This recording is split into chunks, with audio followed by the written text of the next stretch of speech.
সংসদে প্রতিনিয়ত বিরোধীদের হট্টগোল ও অধিবেশন স্থগিতের ঘটনায় গভীর উদ্বেগ প্রকাশ করলেন প্রধানমন্ত্রী নরেন্দ্র মোদী।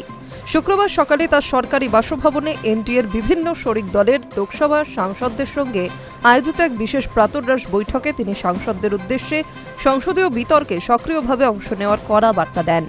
প্রধানমন্ত্রী বলেন, সংসদ হল গণতন্ত্রের সর্বোচ্চ মন্দির। সেখানে হইচই ও হট্টগোলের কারণে নতুন ও তরুণ সাংসদেরা তাদের বক্তব্য তুলে ধরার বা কথা বলার সুযোগ পাচ্ছেন না, যা অত্যন্ত অন্যায়।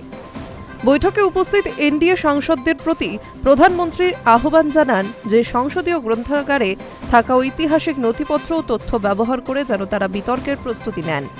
প্রতিটি রাজ্যের সার্বিক উন্নয়নের ওপর জোর দিয়ে তিনি জানান, নিজ নিজ রাজ্যের এবং লোকসভা কেন্দ্রের উন্নয়নের জন্য সাংসদদের আন্তরিকভাবে কাজ করতে হবে, কারণ রাজ্যগুলির উন্নত হলেই পুরো দেশ এগিয়ে যাবে। এবার নিজের এলাকার যে কোনো উন্নয়নমূলক কাজের গতি বাড়াতে এবং সমস্যা হলে সরাসরি প্রধানমন্ত্রীর কার্যালয়ের সঙ্গে যোগাযোগ করার পরামর্শ দেন তিনি।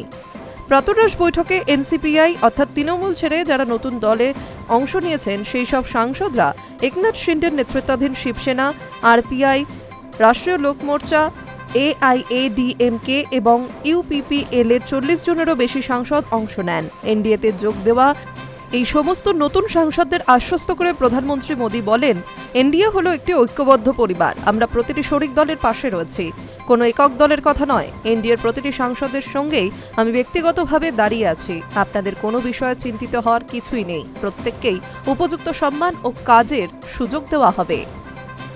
High news network.